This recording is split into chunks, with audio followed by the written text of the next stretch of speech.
Je m'appelle Catherine. Je suis ingénieure en informatique et je travaille à distance pour une entreprise technologique de la Silicon Valley. Mon mari, Marcus, est avocat d'affaires et passe de longues heures au cabinet. Notre fils, Daniel, a 12 ans et est en classe de 5e. Daniel n'est pas mon fils biologique. Quand j'ai épousé Marcus, il y a 6 ans, Daniel n'avait que 6 ans. Sa mère était décédée quand il en avait 3. Et au début, Daniel a gardé ses distances. Mais peu à peu, nous avons construit quelque chose de sincère. Maintenant, quand Daniel m'appelle maman, mon monde entier s'illumine. Chaque après-midi, en rentrant de l'école, Daniel se dirige directement vers le vieux piano droit de notre salon. Le son de ses touches est devenu la bande sonore de notre maison. Parfois, ce sont des morceaux classiques, Chopin, Debussy, Mozart. D'autres fois, c'est de l'improvisation jazz ou des chansons contemporaines qu'il apprend seul à l'oreille. Daniel ne lit pas très bien les partitions. Il apprend tout en écoutant et en se laissant guider par les mélodies. Son professeur de musique dit qu'il a un don, ce qu'on appelle l'oreille absolue, et une compréhension intuitive de l'harmonie qui ne s'enseigne pas. « Maman, écoute ça », m'a lancé Daniel un mardi soir. Ses doigts dansaient sur les touches, produisant une composition originale d'une beauté envoûtante. Je l'ai écrite la nuit dernière. Ça parle de la pluie qui tombe sur les fenêtres. La mélodie était mélancolique, mais pleine d'espoir, chaque note semblant peindre l'image exacte qu'il décrivait. C'est extraordinaire, mon chéri. As-tu pensé à la présenter au spectacle de talent de l'école ? Le visage de Daniel s'est assombri. Mamie Claire dit que la musique est un passe-temps, pas un vrai talent. Elle dit que je devrais me concentrer sur les maths et les sciences, comme cousin Brandon. Ma poitrine s'est serrée à la mention de ma belle-mère. Claire était la mère de Marcus, une femme qui ne m'avait jamais vraiment acceptée, ni la passion musicale de Daniel. C'était une professeure d'université à la retraite, brillante et accomplie, mais aussi rigide dans sa vision de ce qui constituait une vraie réussite. La famille de Marcus était compliquée. Son père, Robert, avait été chirurgien avant de prendre sa retraite, bien qu'il donnât encore des consultations occasionnelles. Claire avait enseigné les mathématiques dans une université prestigieuse pendant 30 ans. Le frère cadet de Marcus, Trevor, était neurochirurgien, et sa femme, Melissa, chercheuse en pharmacie. Leur fils Brandon, âgé de 13 ans, était un élève brillant, capitaine de l'équipe de débat, et suivait déjà des cours de niveau avancé. Lors des réunions de famille, qui avaient lieu 2 fois par mois, le scénario était toujours le même. Claire interrogeait Brandon sur ses dernières réussites scolaires, et il débitait une liste de prix, de notes d'examen et d'accomplissements. Claire rayonnait de fierté, se tournant vers toutes les personnes présentes pour dire « Ce garçon ira à Harvard. Croyez-moi sur parole, il a le génie des Anderson dans le sang. » Mais quand Daniel mentionnait la musique, un récital auquel il avait participé, un nouveau morceau qu'il avait appris, l'enthousiasme de Claire s'évaporait comme la rosée du matin. « C'est bien, mon cher, » disait-elle d'un ton dédaigneux. « Mais quelles sont tes notes en maths ? Tu sais, la musique ne paiera pas les factures. » J'avais essayé de parler à Marcus de l'attitude de sa mère, mais il avait grandi sous son œil critique et avait appris à ne plus y prêter attention. « C'est maman, elle est comme ça, » disait-il en haussant les épaules. « Elle part d'une bonne intention, elle veut juste que tout le monde réussisse. » Mais ce n'était pas le même genre de désir. Avec Brandon, c'était de la célébration. Avec Daniel, c'était de la correction. Robert, mon beau-père, était différent. Il restait assis en silence pendant ces échanges, observant Daniel avec un regard pensif. Une fois, après que Daniel eut joué un morceau de Debussy de mémoire, Robert m'a prise à part. « Ce garçon a quelque chose de spécial », m'a-t-il dit doucement. « Ne laisse personne te convaincre du contraire. » Ces mots m'étaient restés, un petit réconfort face au dénigrement constant de Claire. Le printemps est arrivé, et avec lui l'annonce que la fête pour le 13e anniversaire de Brandon serait un grand événement. Claire m'a appelé un lundi matin, la voix pleine d'excitation. « Catherine, je prépare quelque chose de spectaculaire pour l'anniversaire de Brandon. Ce sera dans ce magnifique domaine au bord du lac. J'invite toute la famille et les amis brillants de Brandon. Ce sera une célébration de l'excellence. » Ça a l'air charmant. ai-je dit prudemment. Daniel sera ravi de fêter ça avec Brandon. Il y eut une pause. Oui, eh bien sûr que Daniel est invité. C'est un événement familial après tout. Quelque chose dans son ton me noua l'estomac. Mais j'ai chassé ce sentiment. Pendant les 3 semaines qui ont suivi, Claire n'a parlé que de la fête de Brandon. Elle avait engagé un traiteur, un photographe professionnel, et même commandé un montage vidéo des réussites de Brandon. Daniel écoutait tout cela avec une expression de plus en plus renfermée. « Maman, est-ce que je suis obligée d'y aller ?» m'a-t-il demandé un soir, 2 jours avant la fête. « Mon chéri, c'est l'anniversaire de ton cousin. Pourquoi ne voudrais-tu pas y aller ?» Les doigts de Daniel jouaient une mélodie absente sur la table de la cuisine. Les amis de Brandon se moquent de moi. Ils m'appellent « le petit pianiste », comme si c'était une insulte. Et mamie Claire me fait toujours sentir que je ne suis pas assez bien parce que je ne suis pas comme Brandon. Je me suis agenouillée à côté de sa chaise. « Tu es bien plus qu'assez bien, Daniel. Tu es extraordinaire à ta manière. Et quiconque est incapable de le voir ne mérite pas que tu t'en inquiètes. » Mais même en prononçant ces mots, je sentais le poids du jugement de Claire peser sur nous deux. La veille de la fête, Robert a appelé. Sa voix était sombre. « Catherine, je dois te dire quelque chose.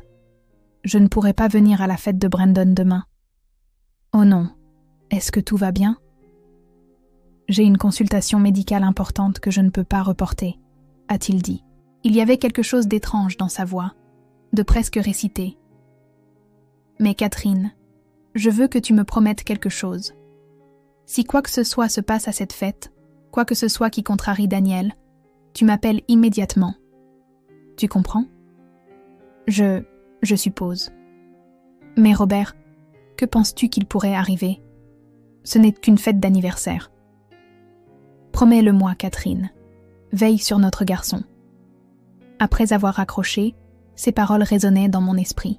Robert était la seule personne dans la famille de Marcus qui se souciait vraiment de Daniel. Pourquoi s'inquiéterait-il pour une fête d'anniversaire ? Le matin de la fête de Brandon est arrivé, clair et ensoleillé. Daniel était inhabituellement silencieux alors que nous nous rendions au domaine du lac. Marcus était parti plus tôt pour aider à l'installation. Sur la banquette arrière, Daniel regardait par la fenêtre, ses doigts tapotant des touches de piano invisibles sur ses genoux. « Ça va, mon cœur ?» ai-je demandé en le regardant dans le rétroviseur. « Ça va, maman. Je réfléchis, c'est tout. » Quand nous sommes arrivés sur les lieux, j'ai eu le souffle coupé. Claire n'avait pas exagéré. Le domaine était magnifique. Une immense pelouse surplombant le lac, des tentes blanches avec des lustres en cristal, des tables drapées de nappes élégantes. Cela ressemblait plus à un mariage qu'à une fête pour un 13e anniversaire. Claire nous a accueillis à l'entrée, resplendissante dans une robe de créateur. « Catherine, Daniel, entrez, entrez. N'est-ce pas magnifique ? Rien n'est trop beau pour mon petit-fils. » À l'intérieur de la tente principale, au moins 50 personnes se mêlaient. Membres de la famille, amis de Brandon, collègues de Trevor et Melissa. Au centre de tout cela se trouvait un écran énorme, diffusant en boucle les accomplissements de Brandon. Trophées de débat, certificats d'honneur, photos avec diverses personnalités. Brandon lui-même se tenait près de la table des cadeaux, entouré d'admirateurs. Il était grand pour son âge, confiant, se comportant déjà comme quelqu'un qui savait que sa place dans le monde était au sommet. Daniel et moi avons trouvé des places à une table près du fond. Marcus nous a fait un signe de l'autre côté de la pièce, où il parlait avec Trevor. La fête a commencé par le déjeuner, un repas élaboré de plusieurs plats qui devait avoir coûté des milliers de dollars. Après le déjeuner, Claire s'est levée et a tapoté son verre pour attirer l'attention. Le brouhaha s'est calmé, tandis que tout le monde se tournait vers elle. « Merci à tous d'être venus célébrer le 13e anniversaire de mon brillant petit-fils Brandon. » a-t-elle commencé, sa voix portant à travers la tente. Brandon représente tout ce que la famille Anderson défend, l'excellence, la réussite et la poursuite de la grandeur. Aujourd'hui, je veux partager quelques-unes des nombreuses réussites de Brandon. Ce qui a suivi fut une présentation de 15 minutes des accomplissements académiques de Brandon, de ses victoires en débat et de son potentiel futur. Claire rayonnait tout du long, faisant parfois un geste vers Brandon qui souriait modestement, clairement habitué à de tels éloges. Finalement, Claire a conclu. Et maintenant, c'est l'heure des cadeaux. Je suis sûre que tout le monde ici a apporté quelque chose de spécial pour notre jeune homme exceptionnel. Un par un, les gens se sont approchés de la table des cadeaux. Brandon a ouvert des présents somptueux. Un nouvel ordinateur portable, des vêtements chers, des bons pour des cours de préparation à l'université, une tablette, des cartes cadeaux d'une valeur de plusieurs centaines de dollars. À chaque cadeau, Claire s'exclamait de joie et décrivait comment cela aiderait Brandon sur le chemin du succès. Daniel remuait inconfortablement à côté de moi. Je lui ai serré la main pour le rassurer. Puis la voix de Claire a de nouveau retenti. « Daniel, pourquoi ne viendrais-tu pas donner ton cadeau à Brandon ?» Mon cœur s'est serré. Nous avions apporté un cadeau modeste, un joli livre sur de jeunes scientifiques et une carte cadeau, appropriée pour un anniversaire en famille. Mais comparé aux cadeaux extravagants qui s'accumulaient, il semblait soudainement inadéquat. Daniel s'est avancé lentement vers l'avant, tenant notre cadeau emballé. Il l'a tendu à Brandon, qui l'a ouvert avec une politesse superficielle. « Un livre et une carte cadeau », a dit Claire, sa voix portant une subtile note de déception. « Comme c'est pratique. » Quelques personnes ont ricané. Le visage de Daniel est devenu rouge vif, mais Claire n'avait pas terminé. Elle a attrapé une grande boîte sous la table des cadeaux, emballée dans un simple papier craft.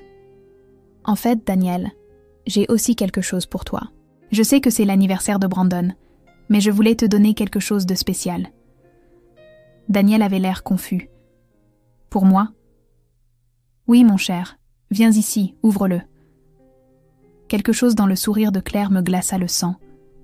J'ai commencé à me lever, mais Marcus a croisé mon regard et a légèrement secoué la tête, comme pour dire « Ne fais pas de scène ».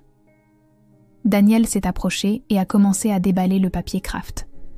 À l'intérieur se trouvait une boîte en carton. Il l'a ouverte et en a sorti le contenu. Des manuels scolaires d'occasion, des cahiers d'exercices de mathématiques et de sciences datant de plusieurs années, leurs pages usées et couvertes d'écriture. Au fond de la boîte se trouvait une note de la main de Claire. « Il est temps de te concentrer sur ce qui compte vraiment. » L'attente est devenue silencieuse. Daniel se tenait là, figé, tenant les vieux manuels. La voix de Claire était faussement douce, mais portée dans tout l'espace. J'ai pensé que cela pourrait t'aider, Daniel. Brandon les a utilisés quand il était plus jeune, et ils ont contribué à faire de lui la réussite qu'il est aujourd'hui. Puisque tu passes tant de temps sur ce piano, j'ai pensé que tu pourrais avoir besoin d'un peu de soutien scolaire, de vraies compétences qui compteront réellement dans la vie. Trevor a ri, un aboiement court et sec d'amusement. Mélissa a souri dans son verre de vin. Plusieurs amis de Brandon ont ricané ouvertement. Les mains de Daniel tremblaient en tenant les livres usagés. Son visage était passé du rouge au pâle. C'est à ce moment-là que je me suis levée. La chaise a raclé bruyamment contre le sol. « Nous partons », ai-je dit, ma voix tranchant à travers la tente. « Maintenant. »« Catherine, ne sois pas mélodramatique », a dit Claire, son sourire ne vacillant jamais. « J'essaie d'aider ce garçon. Quelqu'un doit le guider vers un véritable avenir au lieu d'encourager cette fantaisie musicale. » « Une fantaisie ?» J'ai marché vers l'avant, la fureur montant à chaque pas. La musique de Daniel est un don, pas une fantaisie. Et ce que vous venez de faire, humilier un enfant lors d'une réunion de famille, ce n'est pas de l'aide. C'est de la cruauté. Je lui ai donné des livres utiles, a protesté Claire, cherchant du soutien autour d'elle. Brandon était heureux de les lui transmettre. C'est pratique. C'est dégradant, ai-je dit sèchement. Vous avez offert à votre petit-fils une fête qui coûte plus que ce que la plupart des gens gagnent en un mois, et vous avez donné à mon fils des manuels d'occasion pour faire passer un message, pour lui dire que sa passion n'a pas d'importance, pour rappeler à tout le monde ici qu'il est inférieur à Brandon. Marcus s'est enfin levé. « Maman, je pense que peut-être... » « Reste en dehors de ça, Marcus, » ai-je dit brusquement. Je me suis retournée vers Claire. « C'est terminé. Daniel, on rentre à la maison. » Daniel a laissé tomber les manuels dans la boîte et s'est dirigé rapidement vers moi. J'ai passé mon bras autour de ses épaules et l'ai guidé vers la sortie. Derrière nous, j'entendais les murmures gênés des invités. Alors que nous atteignions la voiture, Daniel a finalement parlé. « Maman, tout le monde a vu. Tout le monde sait que Mamie Claire pense que je ne vaux rien. Tu ne vaux rien ?» ai-je dit avec ferveur, m'agenouillant pour le regarder dans les yeux. « Tu es talentueux et spécial, et son incapacité à le voir est son échec, pas le tien. » Mais même en le disant, je pouvais voir la blessure dans ses yeux. Nous sommes rentrés à la maison dans un silence pesant. Ce soir-là, après que Daniel se soit retiré dans sa chambre, mon téléphone a vibré. C'était un SMS de Robert. « Comment va Daniel ? Il s'est passé quelque chose ?» Je l'ai appelé immédiatement et lui ai tout raconté. Quand j'ai terminé, Robert est resté silencieux un long moment.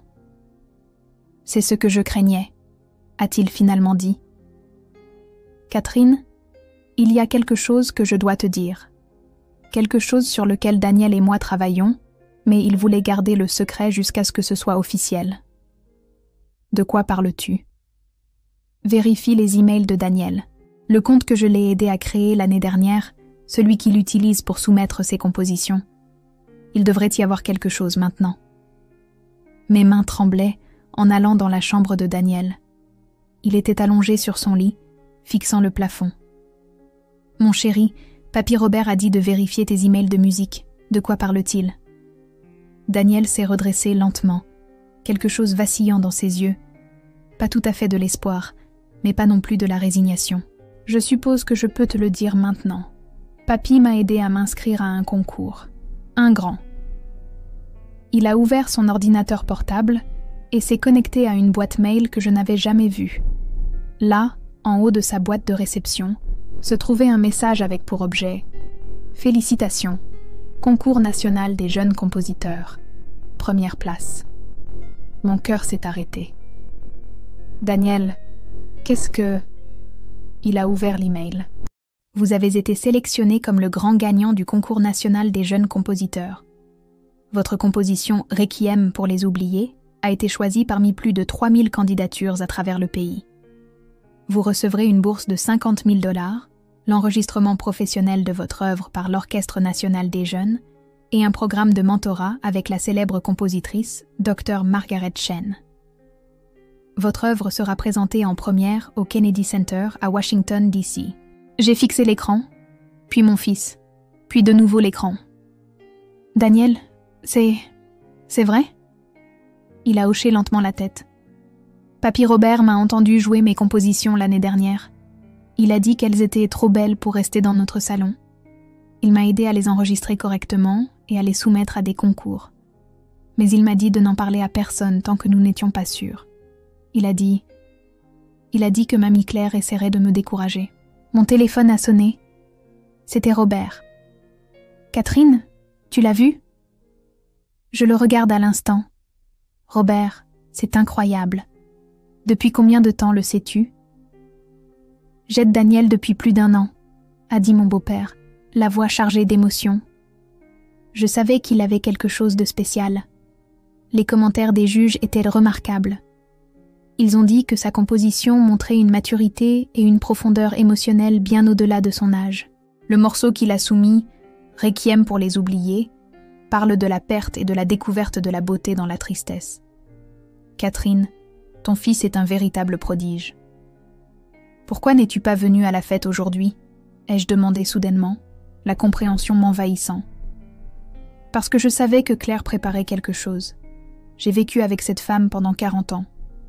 J'ai vu comment elle traitait Daniel à chaque réunion, comment elle diminuait son don. Je me doutais qu'elle utiliserait l'anniversaire de Brandon pour faire une sorte de déclaration. Je ne pouvais pas être là pour assister à ça, mais je voulais être disponible si tu avais besoin de moi. Et je voulais m'assurer que lorsque le moment de Daniel viendrait, il brillerait d'autant plus face à sa cruauté. Des larmes coulaient sur mon visage. Merci. Merci d'avoir cru en lui. Après avoir raccroché, je me suis tournée vers Daniel. « Pourquoi ne m'as-tu rien dit ?»« Parce que j'avais peur, a-t-il admis. Et si je ne gagnais pas? Et si Mamie Claire avait raison, et que la musique n'était qu'une perte de temps? Au moins, si personne ne le savait, je ne pouvais pas échouer publiquement. Je l'ai serré dans une étreinte farouche. Tu ne pourrais jamais échouer. Jamais. Et maintenant, le monde entier va savoir à quel point tu es extraordinaire. Cette nuit-là, Daniel m'a donné la permission de partager la nouvelle. J'ai commencé par Marcus, en lui montrant l'email. Mon mari a fixé l'écran de son téléphone un long moment avant de lever les yeux, les larmes aux yeux. « Mon Dieu !» a-t-il murmuré. « Notre fils.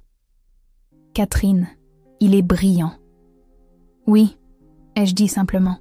« Et ta mère a essayé de lui faire honte cet après-midi, devant 50 personnes. » Le visage de Marcus s'est durci. « Il faut que je l'appelle. »« Pas encore, » ai-je dit. « D'abord, cette nouvelle sera rendue publique selon nos propres termes. » Le lendemain matin, l'organisation du concours a publié un communiqué de presse. Les médias locaux l'ont immédiatement repris. Un jeune de 12 ans du comté remporte un prix national de composition. Dans l'après-midi, une journaliste du plus grand journal régional a appelé pour demander une interview. La journaliste est venue chez nous ce soir-là. C'était une femme aimable nommée Jennifer, spécialisée dans les histoires humaines. Elle a interrogé Daniel sur son processus, son inspiration, ses rêves. J'ai écrit Requiem pour les oublier, en pensant aux personnes dont les talents sont méprisés, a expliqué Daniel, aux gens à qui l'on dit qu'ils n'ont pas d'importance parce qu'ils ne rentrent pas dans certaines cases. La musique commence de manière sombre et triste, mais trouve peu à peu la lumière, car même lorsque certaines personnes vous oublient, d'autres vous verront et vous célébreront.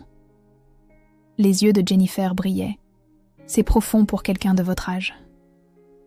Mon papy Robert m'a toujours vu, a dit simplement Daniel, et ma mère ne m'a jamais laissé abandonner. C'est ce que la lumière dans la musique représente. L'article a été publié 2 jours plus tard en première page de l'édition du dimanche. Il comprenait une photo de Daniel à notre piano et des citations des juges du concours sur son don exceptionnel et sa rare intelligence émotionnelle. L'article mentionnait qu'il était en grande partie autodidacte, apprenant à l'oreille plutôt que par des méthodes traditionnelles. En quelques heures, l'article est devenu viral sur les réseaux sociaux. Les chaînes de télévision locales ont appelé pour demander des interviews. Le dimanche soir, le visage de Daniel était sur toutes les chaînes locales, et l'histoire avait été reprise par les médias nationaux. Mon téléphone a explosé de messages. Des amis, des parents éloignés, même le directeur de l'école de Daniel ont appelé pour nous féliciter. Puis Claire a appelé. « Catherine, je viens de voir l'article. C'est merveilleux. Notre Daniel, si talentueux. J'ai toujours su qu'il avait du potentiel. Mon sang s'est glacé.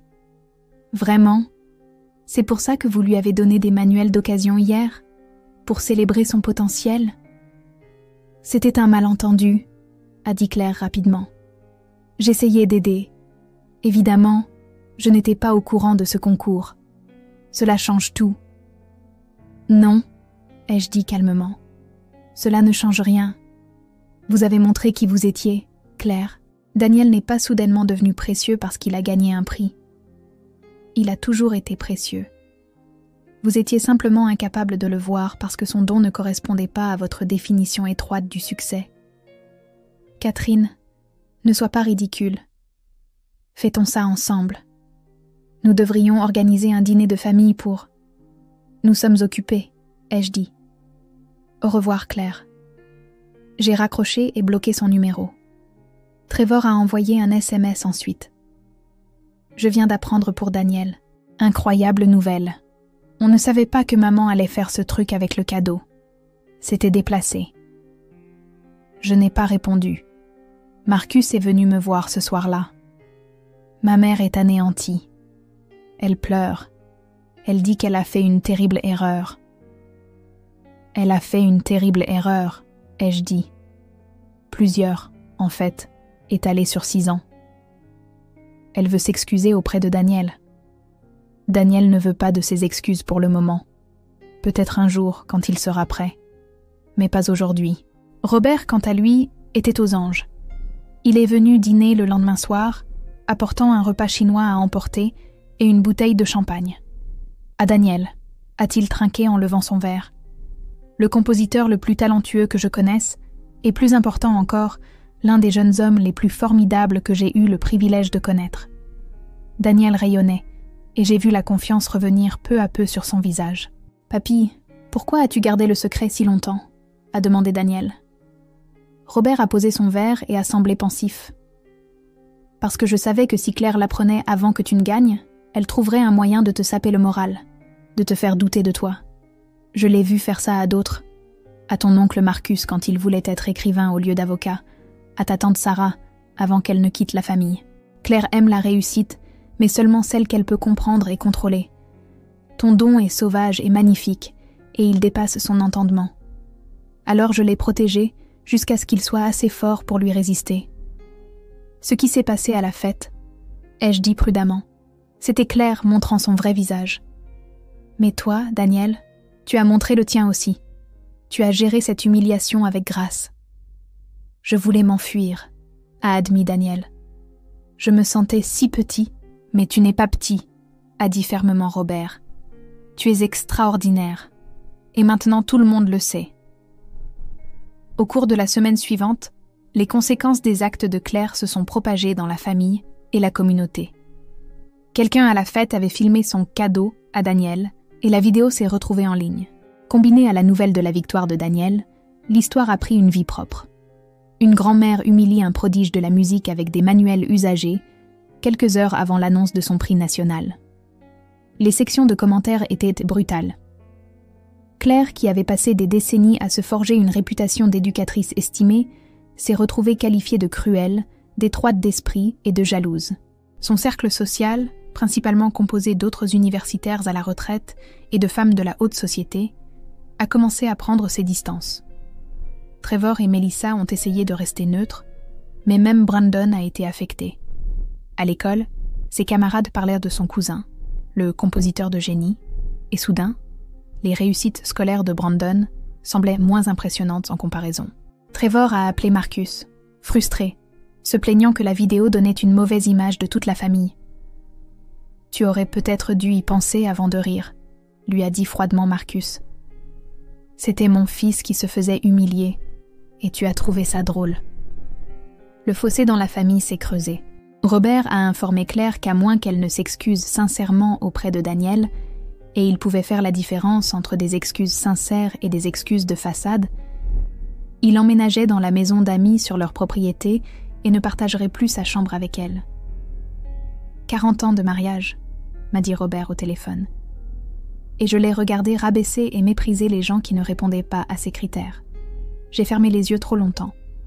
Mais pas sur ça. Pas quand il s'agit de Daniel.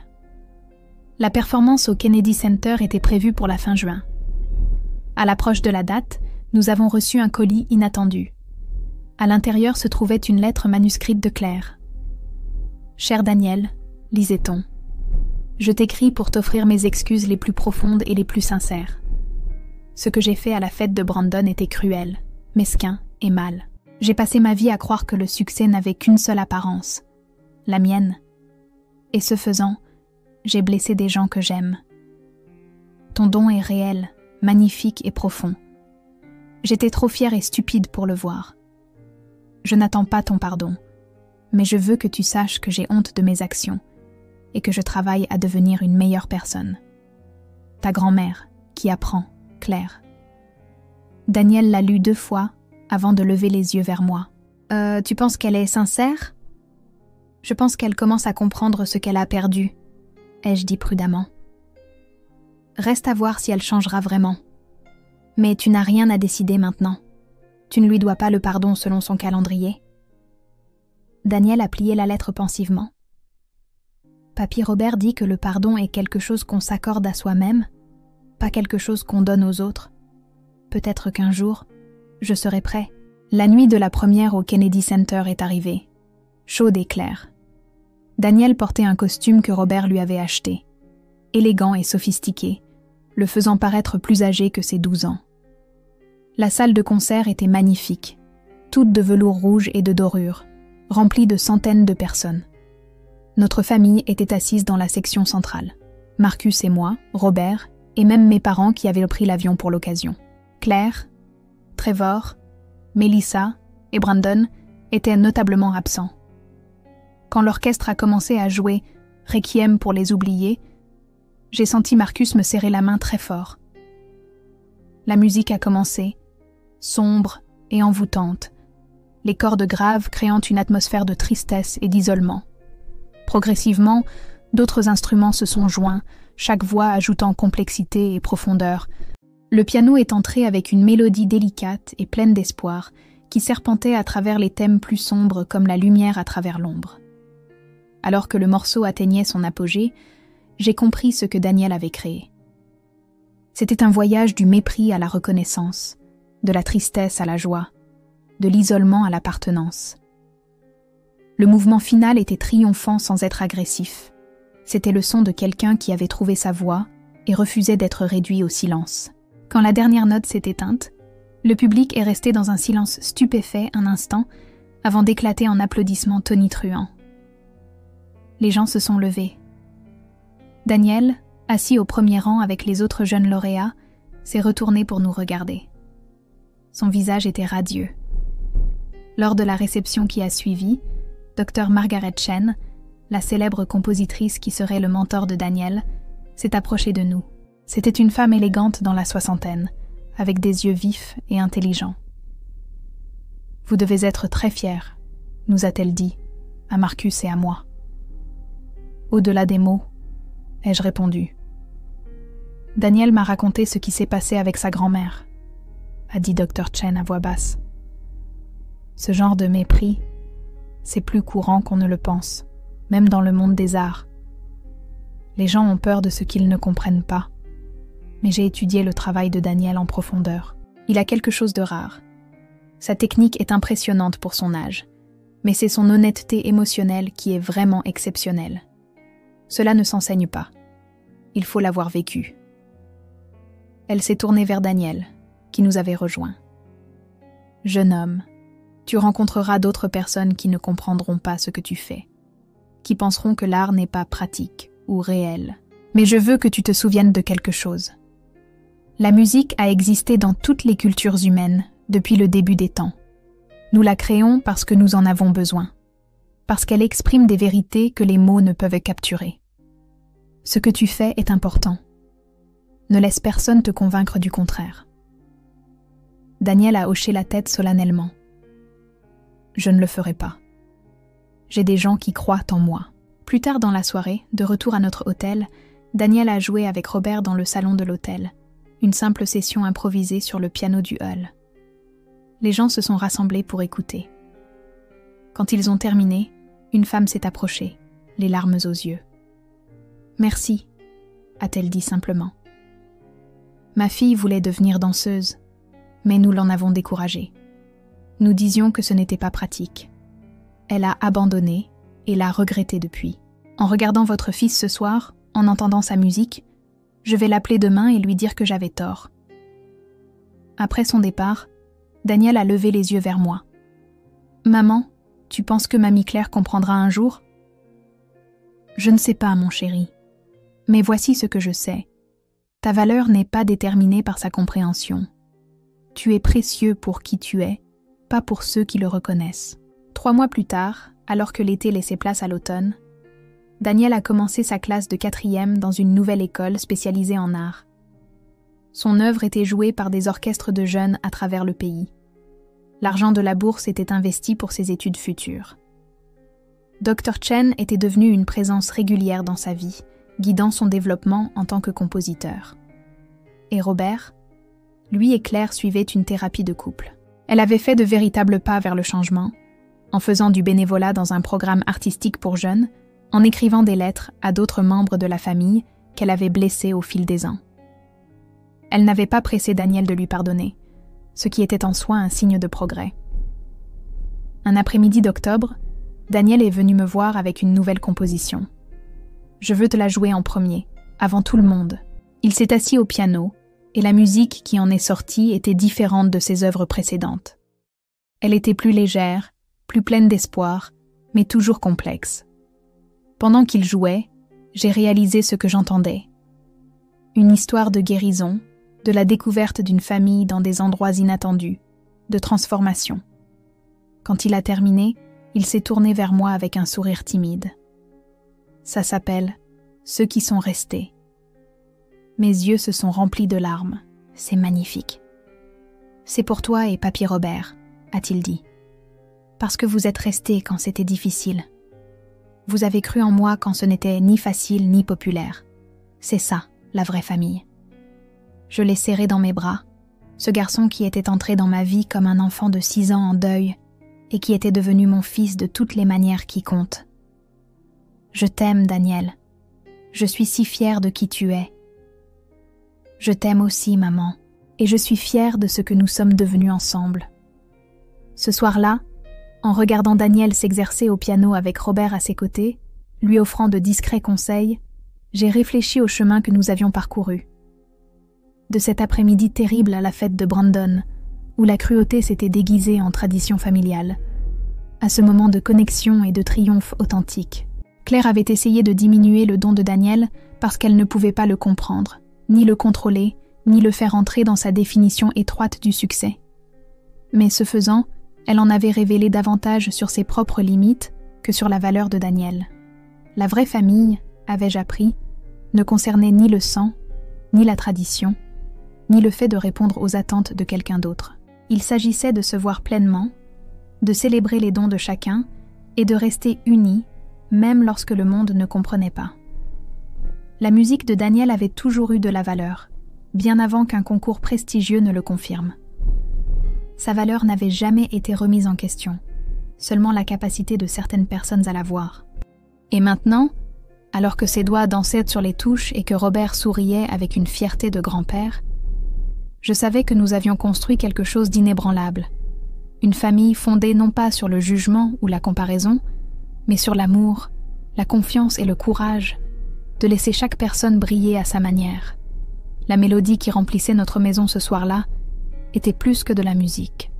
C'était le son de la revanche, de la résilience, d'un jeune artiste qui avait été mis à terre et s'était relevé non pas avec amertume, mais avec grâce.